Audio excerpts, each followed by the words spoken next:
오늘도 하나님의 말씀의 진리를 깨닫게 되는 은혜가 있기를 축복합니다. 본문은 솔로몬의 이제 성전 건축에 대한 내용입니다.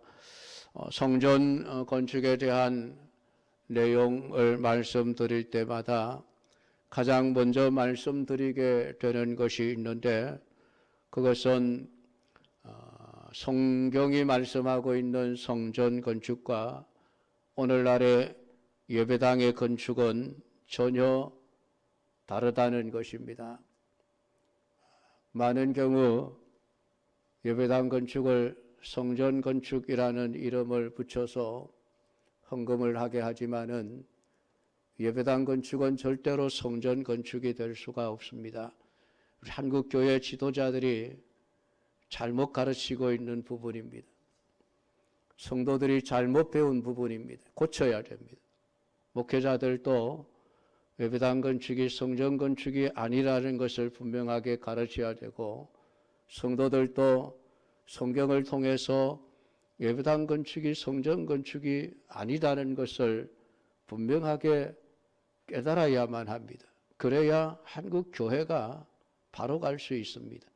가르치는 자나 배우는 자나 똑같이 이게 거짓말인지 참말인지 성경에 맞는지 안 맞는지 검증도 하지 않고 그저 자신들이 원하는 목표를 이루기 위한 하나의 수단으로서 성경을 이용한다면은 그 참된 교회가 아닙니다. 그냥 거짓말을 전하고 거짓말을 받아들이고 믿는 교회가 되어질 뿐이죠. 그것은 거짓말을 믿으면 그 신앙도 여러분 거짓말 아닙니까?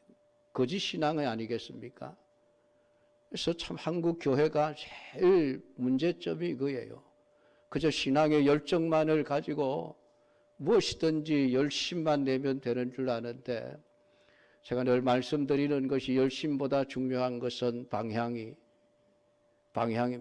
방향이 바로 되지 못한 열심은 잘못된 신앙입니다. 그렇기 때문에 항상 우리가 하나님의 말씀을 제대로 읽고 묵상하면서 이게 말씀이 맞는가, 성경에 맞는가. 여러분, 어떤 설교자의 설교도 마찬가지입니다. 대한민국의 제일 유명한 설교자의 설교라 할지라도 성경에 맞는지 안 맞는지 확인하셔야 됩니다.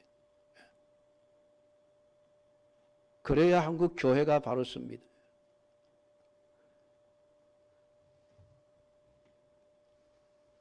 우리가 분명하게 알고 있어야 할 것은 이 예배당은 결코 성전이 아니라는 것입니다.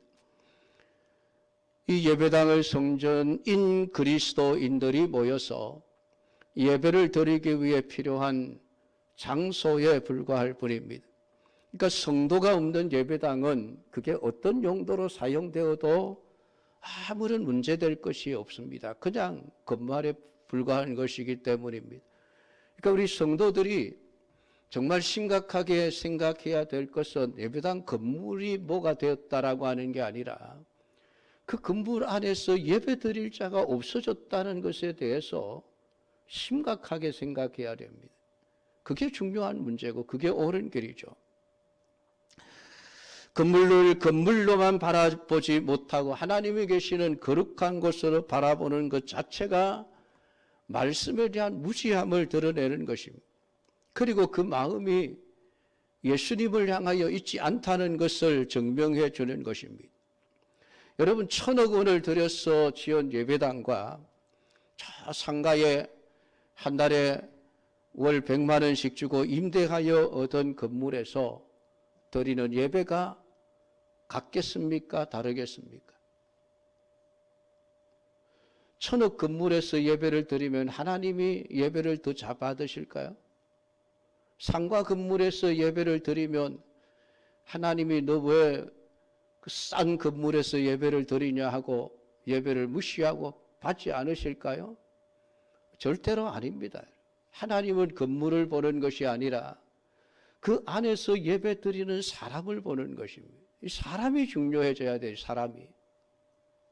사람이 곧 성전이지 않습니까?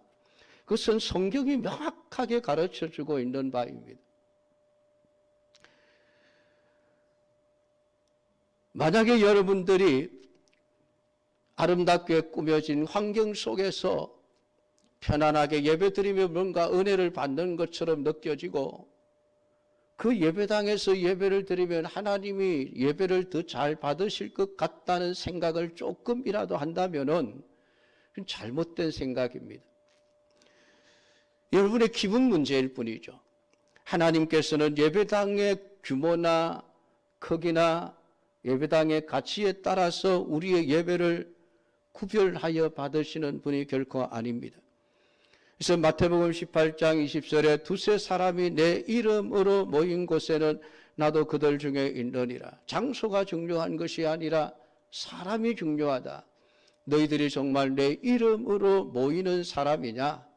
사람이 많이 모이는 것도 중요한 것이 아니고 2명이든 3명이든 예수님의 이름으로 모이면은 내가 그들과 함께 있다라고 말씀을 하셨습니다. 이런 점들을 여러분 분명하게 하셔야만 됩니다. 그리하여 오늘 이 본문이 우리에게 말씀하고 있는 바가 무엇인가를 찾아간다면은 오늘 우리가 하나님을 예배하는 이 일이 얼마나 놀라운 은혜요 감사한 일인지를 깨닫게 될 것입니다. 5절에 보면 여호와께서 내 아버지 다윗에게 하신 말씀에 내가 너를 이어 네 자리에 오르게 할 네 아들 그가 내 이름을 위하여 성전을 건축하리라 하신 대로 내가 내 하나님 여호와의 이름을 위하여 성전을 건축하려 하오니 라고 말씀을 하고 있습니다. 솔로몬의 성전 건축은 솔로몬이 성전을 지어야 되겠다 하는 데서부터 시작한 것이 아니라 이미 그의 아버지 다윗으로부터 시작이 되어진 것입니다.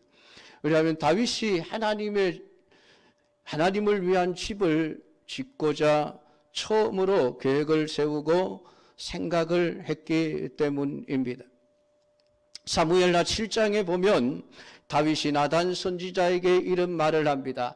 나는 좋은 궁전에 거하는데 하나님의 법궤는 휘장, 곧 천막 초라한 곳에 있는 것이 늘 마음에 걸립니다. 그래서 하나님이 거하시는 집을 내가 건축해 드리겠습니다. 그런데 하나님은 그 다윗의 선한 의도를 거절하셨습니다. 지금까지 화려한 성전이 없었어도 하나님은 이스라엘 백성들과 함께 했다. 모세 때 만들었던 그 장막이 낡고 낡아 정말 볼품없는 모습이 되었어도 하나님은 그 천막을 떠나지 아니하시고 이스라엘 백성들과 함께 하시며 이스라엘 백성들을 인도하셨다라고 말씀을 하고 있습니다. 그러니까 모세가 성막을 만든 때로부터 다윗 시대까지 500년 세월이 흘렀습니다. 그러니까 아마 모세가 만들었던 성막의 그런 천들도 몇 번은 바뀌었을 겁니다. 100년을 가겠습니까? 200년을 가겠습니까? 천막 하나가 그 햇볕에 노출되어져 있을 때에, 그러니까 지금 다윗 시대에 있는 그 천막은 모세가 만들었던 그런 천막이 아니라고 생각할 수 있는 것이죠. 아마 몇 번은 새로 만들어서 새로 이렇게 세웠던 그런 천막일 것입니다. 그것도 아마 낡을 대로 낡아졌던 모습이 다윗의 눈에는 너무 안타깝게 보였던 것입니다. 근데 하나님께서는 그런 다윗의 생각을 거절하셨습니다. 왜 그렇습니까? 하나님의 거하시는 문제는 집에 달린 것이 아니기 때문에 그렇습니다. 얼마만큼 그 집이 아름다우냐 화려하냐 크기에 달린 것이 아니었습니다. 이스라엘 백성들이 하나님의 택한 백성이고 그 장막, 성막이라고 하는 것은 하나님 자신이 그것에 거주하기 위하여 만들라고 말씀하셨던 장소이기 때문에 그 성막이 낡았든 멀쩡하든 상관하지 않고 하나님은 그 성막에 언제나 이스라엘 백성들과 함께 하셨던 것입니다. 그래서 하나님을 위해서 집을 지어 드리겠다고 하는 다윗의 의도가 잘못된 것임을 이미 말씀을 하셨습니다. 그러면 하나님은 왜 끝까지 성전을 건축하고자 하는 인간의 의도를 완전 묵살하시지 않고 솔로몬이 건축하도록 허락을 하신 것인가 라고 하는 질문을 우리는 던지게 되어집니다. 솔로몬이 성전을 건축했다고 해서 하나님께서 그 건물 자체를 기쁘게 여기시고 솔로몬이 지은 성전에 거하시며 이스라엘에게 복을 주셨던 것이 아닙니다. 사도행전 7장 47절 이하의 말씀을 보면 스데반이 오늘 이 말씀을 합니다. 솔로몬이 그를 위하여 집을 지었다. 그러나 지극히 높으신 이는 손으로 지은 곳에 계시지 아니하시나니 선지자의 말한 바 주께서 가라사대 하늘은 나의 보좌요 땅은 나의 발등상이니 너희가 나를 위하여 무슨 집을 짓겠으며 나의 안식할 처소가 어디뇨? 이 모든 것이 다 내 손으로 지은 것이 아니냐 함과 같으니라. 스데반이 여러분 구약 성경을 이야기하면서 솔로몬이 성전을 지었는데 하나님은 사람의 손으로 지은 그 전에 계시는 것이 아니다. 세상 모든 것이 다 하나님의 것인데 내가 과연 안식할 처소가 어디 있겠느냐라고 하나님이 말씀하셨다라고 말씀하고 있습니다. 그러니까 하나님이 솔로몬이 성전을 지어드렸다고 해서 하나님 기분이 좋아서 이스라엘에게 복을 주신 것이 아닙니다. 그것을 우리가 알 수 있는 것은 에스겔서를 읽어보면 그 솔로몬의 성전이 멀쩡하게 존재해 있음에도 하나님은 그 성전을 버리고 떠나버립니다. 왜 그렇습니까, 여러분? 성전은 솔로몬이 지었던 성전 그대로입니다. 물론 세월이 좀 흘러서 조금 낡아지기는 했겠죠. 빛도 바래기도 했고 중간에 온갖 풍상을 겪으면서 때로는 금을 벗겨내기도 하고 그게 다시 입히기도 하고 아마 그런 많은 풍상을 겪으면서 처음 솔로몬이 지었던 성전의 모습과는 조금 다른 모습일 수는 있을 것입니다. 그럼에도 불구하고 그 성전을 하나님이 지으라고 하신 하나님의 처소였습니다. 그런데도 하나님은 그 성전을 떠나버립니다. 성전 때문이 아니죠. 그 성전에서 예배하는 성도들의 신앙이 잘못되었기 때문에 하나님이 그 성전을 버리고 이스라엘을 버리는 것이지. 이스라엘 백성들이 착각한 것이 그겁니다. 성전만 건재하면 하나님 우리에게 복을 주실 것이라. 그게 잘못된 신앙이었던 것입니다. 그 성전 안에서 온갖 우상 숭배의 죄악을 행하면서도 우리는 성전만 멀쩡하면 하나님께서 우리에게 복을 주실 것이야. 잘못된 이스라엘의 신앙이었습니다. 그러니 그들의 신앙이 제대로 된 신앙의 길을 갈 수가 없는 거예요. 잘못된 신앙의 길을 갈 수밖에 없는 것입니다. 그 결국은 하나님의 심판을 받는 길로 가버렸지 않습니까, 여러분? 열왕기상 9장 3절 이하의 말씀에 가면 솔로몬이 그 성전을 완공하고 난 이후에 하나님 앞에 기도하는 그 내용들을 쭉 보게 되어집니다. 저에게 이르시되 네가 내 앞에서 기도하며 간구함을 내가 들었은즉 내가 너의 건축한 이 전을 거룩하게 구별하여 나의 이름을 영명히 그곳에 두며 나의 눈과 나의 마음이 항상 거기에 있으리니 네가 만일 내 아비 다윗의 행함같이 마음을 온전히 하고 바르게 하여 내 앞에서 행하며 내가 네게 행한 대로 명한 대로 온갖 것을 순종하여 나의 법도와 율례를 지키면 내가 네 아비 다윗에게 거하여 이르기를 이스라엘 위에 오를 사람이 네게서 끊어지지 아니하리라 한 대로 너의 이스라엘의 왕위를 영원히 견고하게 하겠다. 솔로몬이 성전을 완공하고 나서 하나님께서 솔로몬에게 나타나셔서 하신 말씀입니다. 야, 너 성전 건축하느라고 수고했다. 내가 복을 주겠다. 그런 말씀은 한마디도 하시지 않으셨습니다. 너희들이 내 말씀대로 행하면 내가 그들에게 복을 주겠다. 하나님은 건물을 보고 복을 주시는 분이 아니십니다. 말씀대로 순종하는 순종의 삶에 복을 주시겠다. 그리고 그렇게 하나님의 법도와 율례를 지킬 때에 솔로몬의 왕위를 영원히 견고하게 하시겠다는 말씀을 합니다. 그러니까 결국 우리가 성경을 읽어 나가다 보면 솔로몬의 아들 여로보암 시대에 안타깝게도 나라가 두 개로 쪼개져 버립니다. 12지파 중에서 10지파가 떨어져 나가버리죠. 북이스라엘이 되어져 버립니다. 여로보암의 손에 넘어가 버립니다. 솔로몬의 아들 르호보암은 겨우 2지파만을 거느리는 조그마한 나라가 되어져 버립니다. 왜 그렇게 쪼그라들었습니까? 성전이 없었어입니까? 아닙니다. 성전은 솔로몬이 지은 성전 그대로입니다. 그런데 왜 하나님이 이스라엘에게 복을 주시지 않습니까? 말씀대로 순종하지 않기 때문이 아닙니까? 솔로몬이 말년에 하나님을 버리고 우상 숭배하는 죄악을 행했기 때문에 하나님이 그 나라를 찢어서 다른 사람에게 주겠다라고 이미 하나님이 벌을 주신 것 아닙니까, 여러분? 건물이 중요한 게 아니에요, 여러분. 그 안에서 신앙생활하는 내가 하나님 말씀에 순종하는 삶을 살아내느냐 살아내지 못하느냐가 하나님께 복을 받느냐 복을 받지 못하느냐를 결정하는 것이죠. 한국 교회가 이게 지금 잘못된 것입니다. 성전만 번듯하게 지어놓았다고, 예배당만 번듯하게 지어놓았다고, 그냥 신앙생활은 아무렇게나 해도 하나님께서 내게 복을 주실 것이라고 믿고 있는, 그렇게 가르쳤던 것부터가 잘못이죠.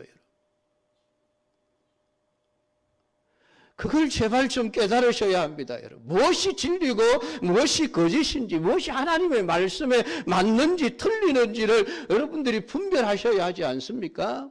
성도들이 분별해야 여러분 강단에서 거짓말을 못하죠. 물론 하나님을 두려워한다면은 거짓말을 못하겠지만은,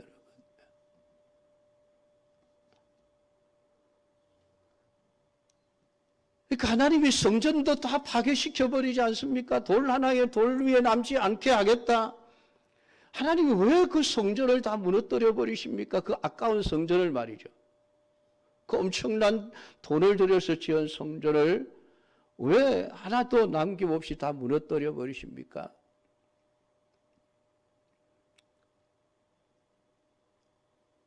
의미가 없기 때문에 그렇습니다. 사람들의 신앙이 무너지면 성전은 더 이상 성전이 아니기 때문에 결국 솔로몬이 손으로 지은 성전도 바벨론에 의해서 철저하게 파괴되고 무너져 버리고, 거기에 치장했던 모든 금, 은, 보석들, 싸그리 다 바벨론으로 다 가져가 버립니다.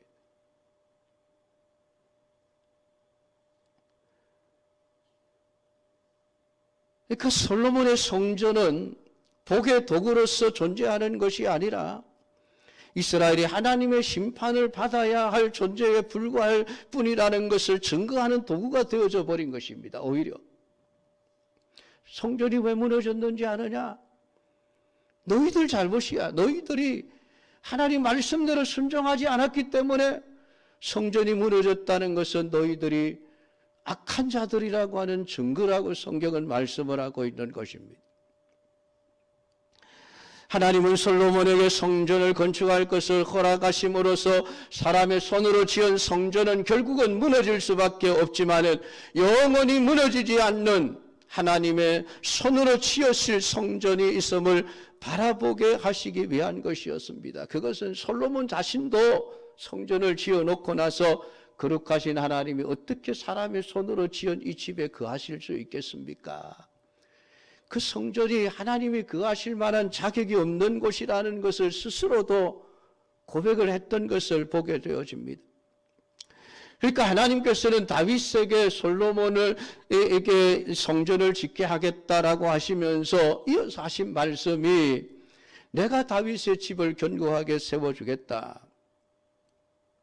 그렇게 말씀을 하고 있습니다. 그러니까 성전이 이스라엘에게 복으로 다가오는 것이 아니라 하나님의 지으시는 집이 이스라엘에게 영원히 복으로 함께할 것임을 이미 말씀을 하셨습니다. 그러니까 이스라엘 백성들은 눈에 보이는 물질로서의 그 성전이 아니라 하나님이 지으실 집을 바라보며 살아야만 했습니다. 그 하나님이 지으시는 집이 무엇입니까? 예수 그리스도의 십자가의 죽으심과 부활하심으로 이루어지는 참된 성전입니다. 내 손으로 짓겠다. 내 손으로 짓겠다. 예수님께서 그렇게 말씀하셨습니다. 너희들이 자랑하는 그 성전을 사흘 만에 내가 다 무너뜨리고 새로 짓겠다. 근데 그것은 건물로서의 성전이 아니었습니다. 오늘 죄로 인하여 더러워진 인간이 죄사함을 받고 하나님이 거하실 거룩한 성전이 되어 하나님이 우리 안에 들어와 계실 수 있는 존재가 되게 하시는, 그래서 구원받은 하나님의 백성들이 예수님이 지으신 성전이라고 말씀을 하고 있습니다. 구약의 백성들은 그 성전을 통해서 성전이 아무리 크고 화려해도 인간이 하나님과 만날 수 없는 존재라는 것을 깨달아야만 했습니다. 왜냐하면 죄로 더러워진 인간이 그냥 하나님 앞에 나아갈 수가 없었습니다. 반드시 희생 제물의 피를 흘리지 아니하고는 하나님 앞에 나아갈 수가 없었습니다. 그러니까 그 제사를 드리면서 늘 실감해야 될 것이, 인간은 결코 자력으로는 하나님 앞에 나아갈 수 없는 존재라는 것을 이스라엘 백성들은 제사를 통해서를 깨달아야만 했던 것입니다. 아, 우리는 죄인이구나. 죄를 가지고는 하나님 앞에 결코 나갈 수 없겠구나. 심지어는 제사장이라고 할지라도 제 멋대로 하나님 앞에 나아가다가는 하나님이 그를 죽이셨습니다. 그 정도로 인간은 어느 누구도 자기 스스로의 자격과 실력과 노력과 자기 자신에게 있는 것을 가지고는 하나님을 만날 수가 없는 존재입니다. 성막을 보면서 그걸 깨달아야 되는데, 안타깝게도 이스라엘 백성들은 성막이나 성전을 보면서 그 건물 자체에만 그냥 매달려 버렸던 것입니다. 그것이 패착이죠. 잘못된 신앙의 길로 가게 된 원인이 되었던 것입니다. 현대 교인들은 이걸 실감하지 못하죠. 왜냐하면 하나님 앞에 나아가는 자가 죽어나가는 법이 없기 때문에 그렇습니다. 지금이라도 죄를 지은 사람이 예배드리러 오면 하나님이 벌을 내리시고 당장에 죽어나가든지 이런 일이 생기면 사람들이 얼마나 여러분 무서워하겠습니까, 하나님을. 근데 그런 일이 없습니다. 그러니까 예배든 뭐든 우습게 여기는 거예요. 우습게. 하나님께 예배드리는 일 자체도 대수롭지 않게 여깁니다. 늦으면 늦고 예배 시간에 왔다 갔다 하면 왔다 갔다 하고 내 볼일 보면 보고, 안 그렇습니까? 제가 없는 이야기를 합니까?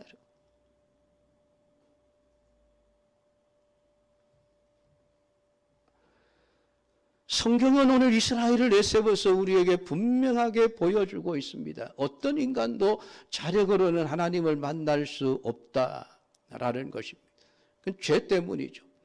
그래서 이 죄 문제가 해결되어져야만 하나님과의 만남이 가능해지는 것입니다. 오늘 죽음에 처한 자를 하나님의 생명에 참여하게 하시는 것은 오직 예수 그리스도의 대속의 죽음밖에 없습니다. 그래서 여러분, 예수님이 내 생명이라고 하는 이 사실이 분명하게 믿어지고 깨달아지고 그 생명을 소유한 자라야만 진정한 하나님의 백성이요 하나님과 함께하는 자라고 할 수 있는 것입니다. 신약시대에 하나님이 지으신 집은 예수 그리스도를 말하는 것입니다. 오늘 예수님께서 십자가에 흘리신 피가 우리의 죄값을 대신 치르시고, 따라서 인간 누구든지 그리스도 안에서 죄 사함을 받게 되어지고 사망과 어둠에서 해방이 되고 생명과 빛의 자녀로 존재하게 되어집니다. 그럴 때에 성령께서 내 안에 들어와 나와 영원히 함께 하시게 되어지는 것입니다. 고린도전서 3장 16절을 말합니다. 너희가 하나님의 성전인 것과 하나님의 성령이 너희 안에 거하시는 것을 알지 못하느냐. 사도 바울이 말하는 성전은 건물로서의 집을 말하는 것이 아닙니다. 성령의 거하심으로 그리스도의 몸된 지체로 존재하는 모든 신자들을 성전이라고 일컫고 있는 것입니다. 그러므로 우리가 지어야 할 성전은 건물이 아닙니다. 사람입니다. 에베소서 2장 21절 22절 그 안에서 건물마다 서로 연결하여 주 안에서 성전이 되어가고 너희도 성령 안에서 하나님의 거하실 처소가 되기 위하여 예수 안에서 함께 지어져 가느니라. 허물과 죄로 죽은 자를 택하시고 불러내시고 그들을 살려내시는 것은 하나님의 성전으로 지어지기 위해서라고 성경은 말씀을 하고 있습니다. 그러니까 교회는 우리의 죄값을 대신 치르시고 피 흘려 죽으신 예수 그리스도의 그 긍휼하심과 그 사랑에 대하여 감사함으로 모이는 곳이어야만 합니다. 그들이 성령 받은 자들이고 하나님은 이들고 택한 자를 부르셔서 성전을 세워 가시는 것입니다. 신자는 그리스도로 말미암아 영원한 복을 받게 된 사람입니다. 사람의 손으로 지은 것은 그 어떤 것도 복의 통로가 되지 못한다는 것을 깨닫게 되기를 바라며 오직 그리스도만이 오늘 하나님이 우리에게 주신 참된 유일한 복의 통로요 하나님이 우리와 함께 거하시는 참된 성전이 되는 유일한 길이라고 하는 것을 이 말씀을 통해서 다시 한번 깨닫고 확인하는 참된 믿음의 삶이 되기를 주님의 이름으로 축복합니다. 기도하겠습니다. 하나님 아버지 은혜를 감사드립니다. 오늘 이 시간도 우리에게 주신 말씀을 읽고 묵상하며 아버지 하나님 진리가 무엇인가를 생각해 봅니다. 아버지 솔로몬이 성전을 지어드렸지만은 하나님께서는 성전 짓는 것을 원하시지 않으셨습니다. 다윗이 그렇게 원했지만은 하나님은 솔로몬을 통해서 집을 건축하겠다 하셨고 솔로몬이 성전을 건축한 이후에도 여기에는 하나님이 거하실 처소가 아니다라고 하는 하나님의 백성들이 하나님의 말씀대로 순종하지 않으면 성전조차도 다 무너뜨려 버릴 것이라고 말씀하신 바대로 이스라엘 백성들은 잘못된 신앙의 길로 가다가 성전조차 무너져 버리는 그런 비극을 맛보아야만 했음을 우리가 이스라엘의 역사를 통해서 보게 되어집니다. 오늘 하나님께서는 예수 그리스도께서 지으신 성전만이 유일한 참된 성전임을 우리에게 말씀하시고 그것이 복의 유일한 통로임을 우리에게 말씀하신 아버지 하나님, 오늘 예수 그리스도의 생명이 내 안에 거하며 그리스도의 성령이 내 안에 거함으로 하나님의 성전된 자로 살아가는 자들이 되기를 원합니다. 주여 우리를 붙들어 세워 정결케 하옵소서. 예수님의 이름으로 기도드리옵나이다. 아멘.